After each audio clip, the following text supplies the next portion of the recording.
Good morning, students. But as you all know, we have started the unit number 4 of business studies in our previous class. हमने कल business studies की unit number 4 business services नाम से unit को start किया था और कल हमने कौन कौन से topics cover किए थे? कल हमने cover किया था meaning of business services कि जो business services हैं होती क्या है, then features and characteristics of business services, and after that what is the difference between goods and services, then types of business services. हमने वहाँ पे 4 टॉपिक्स कल कवर किए थे. सबसे पहले हमने कवर किया था कि जो बिजनेस सर्विसेज है वो होती क्या है. मैंने आपको बताया था कि बिजनेस को स्मूथली रन करने के लिए जो भी चीज़ें हेल्पफुल होती है, जो भी सर्विसेज हेल्पफुल होती है, उन सबको हम बिजनेस सर्विसेज में इंक्लूड करते हैं. देन हमने उसके फीचर्स पढ़े थे लाइक इंटेंजिबल और lack of homogeneity, then lack of transferability. ये जो थी ये हमारी क्या थी, उसके कुछ फीचर्स थे. देन हमने डिफरेंस पढ़ा था सर्विसेज में और गुड्स में. जो गुड्स होते हैं उसमें और सर्विसेज में क्या डिफरेंस है. देन हम बात कर रहे थे टाइप्स ऑफ सर्विसेज की. हमने सर्विसेज के टाइप्स पढ़े थे. सर्विसेज के टाइप्स में हमने 3 टाइप्स ऑफ सर्विसेज के बारे में डिस्कस किया था. First one is your business services, second one is your social services and third one is your personal services. Got it. Now आज हम क्या करेंगे, हम स्टार्ट करेंगे हमारा next topic of the same unit. Same unit में जो business services हैं उसमें हमारा नेक्स्ट टॉपिक आता है सम बेसिक बिजनेस सर्विसेज की. जो कुछ बिजनेस सर्विसेज हम बिजनेस में यूज करते हैं वो कौन कौन सी होती है. In today's lecture, in today's class हम डिस्कस करेंगे अबाउट द बैंकिंग सर्विस. जो सबसे पहली बेसिक सर्विस होती है वो कौन सी होती है बिजनेस के लिए, बैंकिंग सर्विस. ठीक है, we will discuss about the banking services कि जो बैंकिंग सर्विसेज है वो होती क्या है. बैंकिंग सर्विसेज नाम सजेस्ट कर रहा है आपको ऐसी सर्विसेज जो बैंक परफॉर्म करता है, जो बैंक प्रोवाइड कराता है. अब बैंक कौन कौन सी सर्विसेज प्रोवाइड कराता है. बैंक जो होते हैं, बैंक क्या होते हैं, बैंक हमारे वो फाइनेंशियल इंस्टीट्यूट होते हैं जो क्या करते हैं, accepting deposits from the public and advancing loan to them. वो क्या करते हैं कि लोगों के पास जो सरप्लस अमाउंट होती है, सरप्लस मनी होती है, वो उसको एक्सेप्ट करते हैं, डिपॉजिट करते हैं अपने पास और बदले में क्या पे करते हैं, इंटरेस्ट पे करते हैं. देन सिर्फ डिपॉजिट्स को वो एक्सेप्ट नहीं करते, वो क्या करते हैं कि जब भी पब्लिक को रिक्वायरमेंट होती है for the business purpose, for the personal consumption purpose, for any purpose, they grant loan also. ये हमें लोन भी प्रोवाइड करते हैं. सो जब भी हम बैंकिंग सर्विसेज की बात करेंगे तो बिजनेस में जब भी एक्स्ट्रा या सरप्लस अमाउंट होगा तो वो बिजनेसमैन जाके उसको बैंक में डिपॉजिट करा सकता है, उस पर इंटरेस्ट गेन कर सकता है, और जब भी उसको रिक्वायरमेंट होगी फॉर द इन्वेस्टमेंट पर्पज और फॉर द अनदर पर्पज, तो वो वहाँ से अपना लोन भी ले सकता है, वहाँ से वो पैसे उधार भी ले सकता है. क्लियर. सो बैंकिंग सर्विसेज में हम क्या क्या इंक्लूड करते हैं. बैंकिंग सर्विसेज हमारे पास बैंकिंग जो होता है, बैंकिंग सिस्टम जो होता है वो हमें 2 टाइप्स ऑफ सर्विसेज प्रोवाइड कराता है, जिसमें हमारी 2 टाइप ऑफ सर्विसेज होती है वो कौन कौन सी होती है. First one is accepting deposits and second one is advancing loan. 2 types of services हमें प्रोवाइड कराता है. First one is accepting deposit and second one is advancing loan. ठीक है. फॉर दिस पर्पज हम सबसे पहले बात करते हैं एक्सेप्टिंग डिपॉजिट्स के बारे में कि एक्सेप्टिंग डिपॉजिट्स का मतलब क्या होता है. इट मीन्स कि पब्लिक के पास, किसी भी पर्सन के पास, किसी भी बिजनेसमैन के पास या किसी के भी पास जब भी एक्स्ट्रा और सरप्लस मनी अवेलेबल होगी, जब भी उसको ऐसा लगेगा कि मेरे पास मेरी जरूरत से ज़्यादा पैसे हैं, तो वो क्या करता है, वो उसको ले जाके बैंक को जमा कर सकता है और बैंक उसको क्या करेगा, एक्सेप्ट करेगा. अब बैंक एक्सेप्ट कैसे करता है. ऐसा नहीं कि आप जाओगे बैंक को पैसे दोगे. बैंक में पैसा जमा कराने के लिए, बैंक के साथ ट्रांजेक्शन करने के लिए सबसे पहले you have to open your account in the bank. आपको बैंक में अपना अकाउंट ओपन करना पड़ेगा. जब आप बैंक में अपना अकाउंट ओपन करोगे, जब आपका बैंक में अकाउंट ओपन होगा तभी आपको बैंकिंग सर्विसेज प्रोवाइड की जाएगी. अदरवाइज आप विदाउट हैविंग एनी अकाउंट आपको किसी भी टाइप की कोई भी बैंकिंग सर्विसेज का बेनिफिट नहीं मिल सकता. सो सबसे पहले हम एक्सेप्टिंग डिपॉजिट्स के बारे में बात करते हैं कि हम अपनी डिपॉजिट्स को कैसे कैसे बैंक में डिपॉजिट करा सकते हैं, कौन कौन से अकाउंट्स होते हैं जिनमें हम अपने डिपॉजिट्स को जमा करा सकते हैं. तो सबसे पहले हम बात कर लेते हैं टाइप्स ऑफ अकाउंट्स के बारे में. एक्सेप्टिंग डिपॉजिट्स को हम पढ़ रहे हैं कि जो बैंक है हमारी सरप्लस डिपॉजिट्स को एक्सेप्ट करता है, सरप्लस डिपॉजिट्स को अपने पास जमा करता है। तो मैंने आपको बताया कि जब हम बैंक में पैसा जमा कराते हैं तो उसके लिए हमें बैंक में अपना अकाउंट खुलवाना पड़ता है। और अब बात करते हैं कि जो अकाउंट्स होते हैं वो हम किस टाइप से खुलवा सकते हैं, टाइप्स ऑफ अकाउंट्स, कि जो अकाउंट्स होते हैं वो हमारे कितने टाइप्स के होते हैं। सबसे पहले टाइप्स ऑफ अकाउंट में हम बात करते हैं, first one is your saving account. सबसे पहले आप कौन सा अकाउंट ओपन करा सकते हो, सेविंग अकाउंट। अब सेविंग अकाउंट होता क्या है, सेविंग अकाउंट जो है वो स्मॉल और मार्जिनल पब्लिक के लिए या स्मॉल फार्मर्स के लिए चलाया गया है। इसमें क्या होता है कि इसमें हम अपनी स्मॉल सेविंग्स को प्रमोट करते हैं। इसमें हम एक छोटा सा amount like 100 rupees per month, okay, हम इसमें अपनी छोटी छोटी डिपॉजिट्स को यहाँ पे जमा कर सकते हैं और उन छोटी छोटी डिपॉजिट्स के बेसिस पे हम वहाँ पे अपना पैसा जमा करके रख सकते हैं। यहाँ पे हमारे पास कोई भी किसी भी टाइप की लिमिट नहीं है, हम कभी भी पैसा वहाँ पे जमा करा सकते हैं और कभी भी हम उसको विड्रॉ कर सकते हैं। सेकेंड थिंग कि जो सेविंग्स अकाउंट होते हैं वो जो सेविंग्स अकाउंट हमारे चेकेबल डिपॉजिट्स होते हैं। चेकेबल मतलब कि इसमें जो हमारा कस्टमर होगा उसको बैंक एक पासबुक और एक चेकबुक इशू करके देगा। जो पासबुक होगी, पासबुक में आपकी हर ट्रांजेक्शन की सारी एंट्री की जाएगी, चाहे आप पैसा डिपॉजिट करा रहे हो, चाहे आप पैसा विड्रॉ करा रहे हो, आपके जितने भी ट्रांजेक्शन होंगे वो सारे आपके पासबुक में रिकॉर्ड किए जाएंगे। अब चेकबुक, चेक क्या होता है, चेक एक पेपर होता है, एक ऐसा पेपर होता है जो बैंक को ये ऑर्डर देता है कस्टमर की तरफ से कि आप मेरे अकाउंट से थर्ड पार्टी को पैसे निकाल के दे सकते हो। तो सबसे पहला जो अकाउंट है वो कौन सा खुलवा सकते हैं, सेविंग अकाउंट खुलवा सकते हैं, क्योंकि सेविंग अकाउंट जो होता है उसमें छोटे छोटे सेविंग्स को प्रमोट किया जाता है। यहाँ पे हम अपने थोड़े थोड़े रुपए कभी भी जमा कर सकते हैं, कभी भी निकलवा सकते हैं। बट यहाँ पे कंडीशन क्या होती है कि जो सेविंग अकाउंट होता है उसमें हमारा जो इंटरेस्ट रेट होता है वो कम होता है। कम क्या, ना के बराबर होता है इसमें, क्योंकि इसमें हमारे जो ट्रांजेक्शन्स हैं उन पे कोई लिमिट नहीं होती, कोई भी फिक्सेशन नहीं होता, हम कभी भी डिपॉजिट करा सकते हैं, कभी भी विड्रॉ करा सकते हैं। इसी वजह से इसमें क्या होता है, इसमें जो हमारी इंटरेस्ट होता है वो लो होता है। Then second one is current account.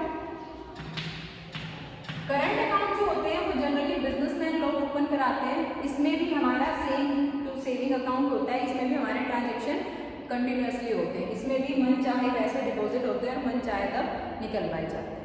Current account regular running में रहता है, इसमें डेली रूटीन में ही जो हमारे रूटीन ट्रांजेक्शन्स होते हैं वो सारे होते रहते हैं। इसमें बिजनेसमैन रूटीन में पैसे डिपॉजिट कराता है, रूटीन में पैसे विड्रॉ कर सकता है और इसमें भी कोई हमारी फिक्स लिमिट नहीं होती है कि हमें कितना पैसा जमा कराना है, ना कोई टाइम फिक्सेशन होता है। इसमें भी सेविंग अकाउंट की तरह ये भी हमारा एक चेकेबल डिपॉजिट होता है। इसमें भी हम क्या करते हैं, इसमें भी हमें एक चेकबुक मिलती है और उस चेकबुक के बेसिस पे हम पासबुक और चेकबुक में हमारे सारे ट्रांजेक्शन सारे का रिकॉर्ड रखा जाता है। Got it? Then next one is fixed deposit account.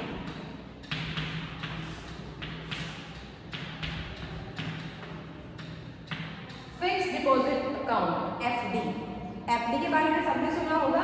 FD का मतलब क्या होता है कि आप एक पर्टिकुलर अमाउंट कुछ एक फिक्स टाइम के लिए बैंक के पास डिपॉजिट कराओ और उसका जो पेमेंट होता है वो कब होता है, आफ्टर द एक्सपायर। जब वो टाइम ड्यूरेशन एक्सपायर हो जाता है उसके बाद उसकी आपको रीपेमेंट की जाती है विद द इंटरेस्ट। यहाँ पे एफडी में क्या होता है कि एफडी में आपको एक टाइम पहले ही बता दिया जाता है कि जो आप पैसा जमा कर रहे हो वो आप 5 साल के लिए कर रहे हो, 10 साल के लिए कर रहे हो, 15 साल के लिए कर रहे हो, कितने साल के लिए आप वो पैसा जमा कर रहे हो और आप उस पैसे का जो बेनिफिट है, जो एक्स्ट्रा इंटरेस्ट बेनिफिट है वो आप मैच्योरिटी टाइम के बाद ही ले सकते हो। अगर आप बीच में उस एफडी के पैसे को आप रिकवर करने की कोशिश करते हो, बीच में आप उसको लेते हो तो वहाँ पे बैंक आपको किसी भी टाइप का कोई भी इंटरेस्ट वाला बेनिफिट प्रोवाइड नहीं करता।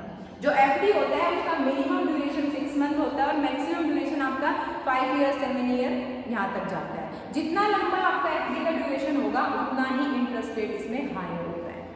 कम टाइम के लिए अगर आप एफडी कराओगे तो कम इंटरेस्ट मिलेगा, ज़्यादा टाइम के लिए आप एफडी कराओगे तो आपको ज़्यादा इंटरेस्ट मिलेगा। क्लियर है? Then comes to the next topic. Yes, first thing is that कि जो फिक्स डिपॉजिट्स होते हैं वो हमारी चेकेबल नहीं होते। इसमें कोई भी पासबुक, कोई भी चेकबुक हमारे कस्टमर को नहीं दी जाती है। इसमें क्या किया जाता है, इसमें सिर्फ एक लेटर दिया जाता है जो मैच्योरिटी डेट को, कब आपने उस चीज़ को डिपॉजिट कराया है और कब वो आपकी कंप्लीट हो जाएगी, वो डेट उसमें मेंशन होती है, और आप मैच्योरिटी के बाद ही उसको विड्रॉ करा सकते हो। यहाँ पे आपकी कोई पासबुक कोई चेकबुक आपको नहीं मिलती है। इस वजह से फिक्स डिपॉजिट अकाउंट को नॉन चेकेबल डिपॉजिट्स अकाउंट भी कहते हैं। ठीक है, then next one is recurring account.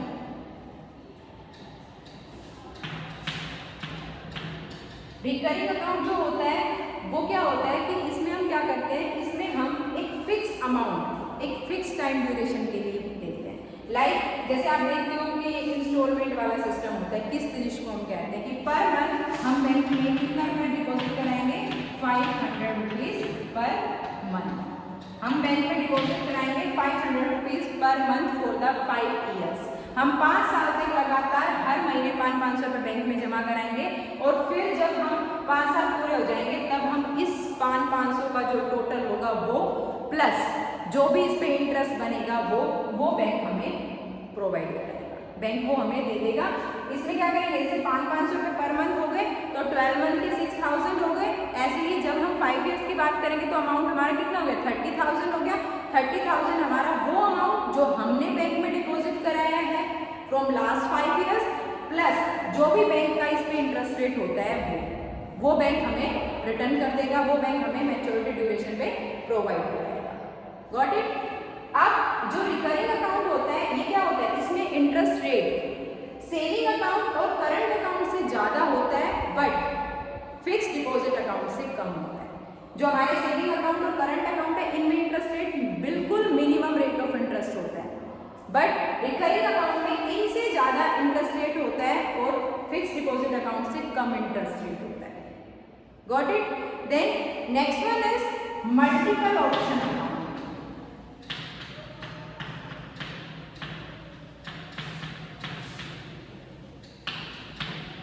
Multiple option deposit account, ये अकाउंट क्या होता है, this is the combination of saving account and current account. जो ये हमारा अकाउंट होता है ये हमारा saving account plus current account होता है। इट मीन्स इसमें सेविंग अकाउंट और करंट अकाउंट को दोनों को मर्ज कर दिया जाता है।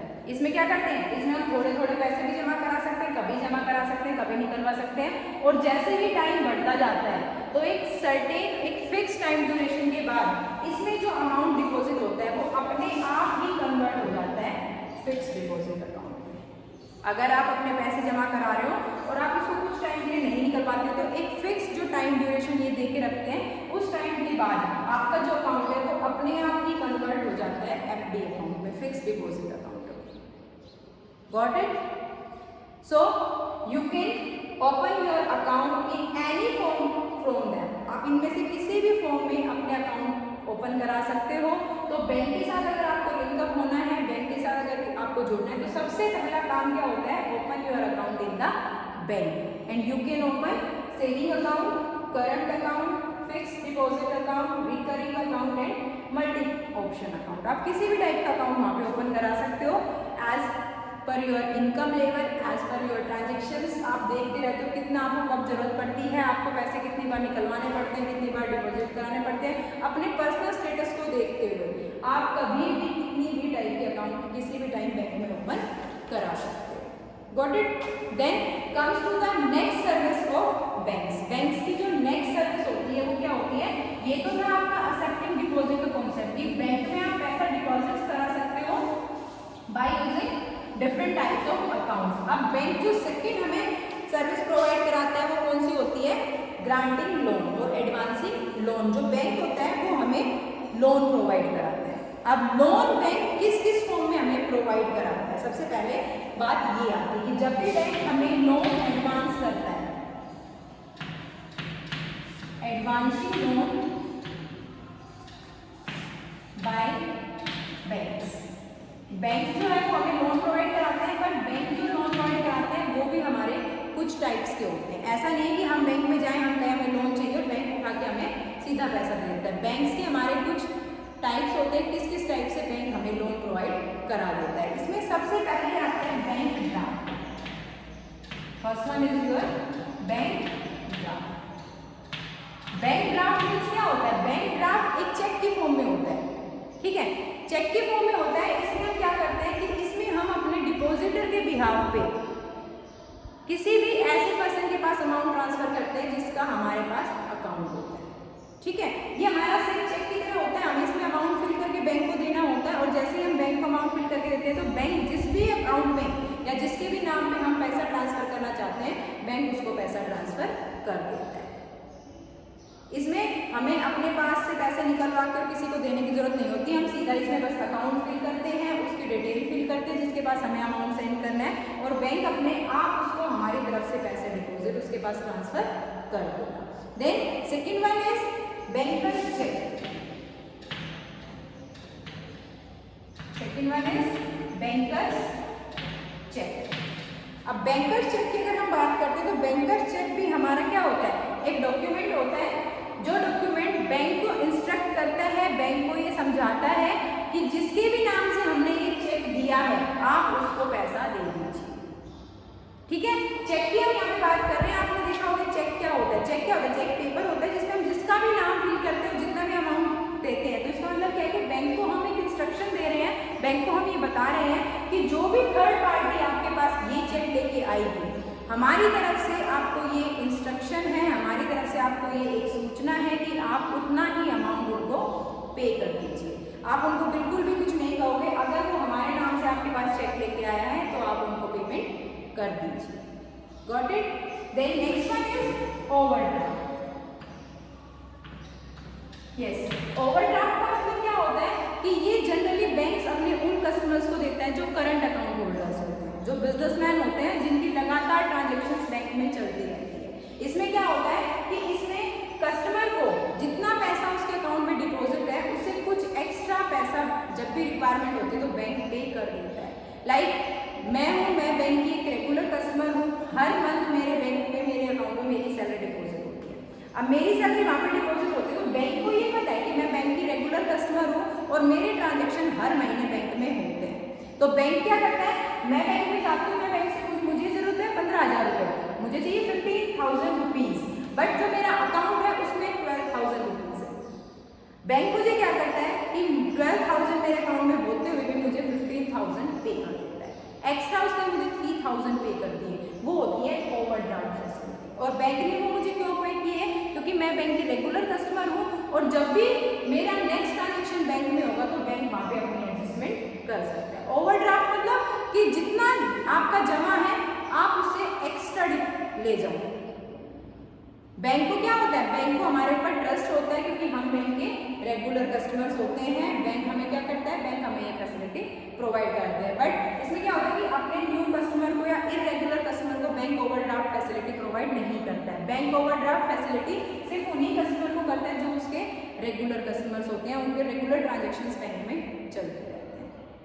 Okay, then next one is your cash credit. Cash credit मतलब credit in the form of cash. यहाँ पे हम क्या करते हैं, हमें कैश की रिक्वायरमेंट है और हम बैंक के पास जाते हैं। बैंक क्या करता है, बैंक जितना अमाउंट हमारा एज लोन पास हुआ है बैंक उतना अमाउंट हमारे अकाउंट में ट्रांसफर कर देता है, और बैंक हमें ये बताता है कि आपके अकाउंट में हमने इतना पैसा डिपॉजिट करा दिया है, आप कभी भी उसको कैश के फॉर्म में निकाल सकते हो। तो वो क्या होता है, वो हमारा कैश क्रेडिट होता है। सेकेंड थिंग इज दैट बेटा बैंक जो होता है ना वो कभी भी लोन आपको पैसे के फॉर्म में नहीं दे कि आपको लोन चाहिए, आप बैंक में काउंटर पे जाके खड़े होते हो और बैंक उठा के 5 लाख रुपए आपके सामने रख देगा। नो, बैंक क्या करता है कि जितना अमाउंट आपका लोन में पास हुआ है बैंक उतने अमाउंट को आपके अकाउंट में ट्रांसफर करता है। देन आप खुद अपने अकाउंट में से उस मनी को विड्रॉ कराते हो और उसको हम क्या कहते हैं, कैश क्रेडिट कहते हैं। Got it? Then short, medium and long term loan. Short, medium and long term loan. Short, medium और लॉन्ग टर्म लोन ये क्या होते हैं, शॉर्ट टर्म लोन कौन कौन से होते हैं, शॉर्ट टर्म लोन हमारे वो लोन होते हैं जो हमारे फॉर द 1 ईयर होते हैं, ठीक है, 1 डे टू 1 ईयर। ऐसे लोन जो हमें 1 साल के अंदर अंदर रीपे करने होते हैं, जिनकी रीपेमेंट 1 साल के अंदर अंदर कर देनी होती है, जो मंथ्स के लिए होते हैं, कुछ मंथ्स में ही हमें बैंक को रीपे करना होता है, वो हमारे शॉर्ट टर्म लोन होता है। Medium term loan for the 1 year two 3 year. वो लोन जो 1 ईयर टू 3 ईयर्स के लिए होते हैं उनको मीडियम टर्म लोन कहते हैं। And long term loan is more than 3 year, 5 years को, 5 ईयर्स को, 7 ईयर्स को, 10 ईयर्स, जो ज़्यादा लंबे टाइम के लिए होते हैं वो हमारे लॉन्ग टर्म लोन होते हैं। तो जो बैंक है वो क्या करता है कि वो हमें कितने ही किसी भी टाइम बेसिस पे लोन प्रोवाइड करा सकता है। वो हमारी रिक्वायरमेंट पे डिपेंड करता है कि अगर हमें ये पता है कि हम प्रीपेमेंट इजीली एक नियर टाइम में कर सकते हैं तो बैंक हमें शॉर्ट टर्म लोन प्रोवाइड कराता है। वो हमारी रिक्वायरमेंट के अकॉर्डिंग है, हमारे आगे की एक्सपेक्टेशन के ऊपर डिपेंड करता है कि हमें फ्यूचर रिटर्न कितना होना है और कितने कैपेबल हैं हम फ्यूचर में इस चीज़ को रीपे करने के लिए। गॉट इट बेटा? हमने 2 टॉपिक पढ़े यहाँ पे हमने कि बैंकिंग सर्विस जो होती है वो हमारी 2 टाइप की होती है। बैंक हमें 2 टाइप की सर्विसेज प्रोवाइड कराता है। First one is accepting our deposits and second one is advancing us to loan. अब जब हम डिपॉजिट्स को हमारी एक्सेप्ट करेगा तो उसके लिए सबसे पहले we have to open our account in the bank. हमें अपना बैंक में अकाउंट खुलवाना पड़ेगा और अकाउंट्स हम 5 टाइप से खुलवा सकते हैं। First one is our saving account, then our current account, then fixed deposit account, recurring account and multiple option deposit account. Second service by the banking system is advancing loan to the public. Public को loan advance करना, और loan किस किस form में advance करते हैं? In the form of bank draft, banker's check, overdraft, cash credit and short term, medium term और long term loans. उसके बाद हम बात करते हैं ई बैंकिंग के बारे में। ई बैंकिंग का मतलब क्या होता है? Internet banking, electronic banking. Electronic banking का मतलब क्या होता है? Banking by using electronic system. इसमें हम बैंक से पर्सनल कांटेक्ट नहीं करते, हमारा फेस टू फेस कांटेक्ट नहीं होता है। हम सिर्फ बाय यूजिंग इलेक्ट्रॉनिक मीडिया हम बैंक के साथ ट्रांजेक्शन्स करते हैं और इस ई बैंकिंग के थ्रू हम बैंक में मनी डिपॉजिट भी करा सकते हैं और बैंक से विड्रॉवल भी कर सकते हैं, as well as another account में हम मनी ट्रांसफर भी कर सकते हैं। ओके बेटा, गॉट इट? यस। आपको क्या करना है कि आपको बैंकिंग सिस्टम के बारे में, आपको बैंकिंग के फंक्शंस को देखना है कि बैंकिंग हमारे लिए क्या क्या फंक्शन प्रोवाइड कराता है, कौन कौन से टाइप के हम अकाउंट ओपन करा सकते हैं और किस किस टाइप से बैंक हमें लोन प्रोवाइड करा सकता है। Then detail about the e banking और electronic banking we will discuss in our next class on tomorrow. Okay, thank you so much.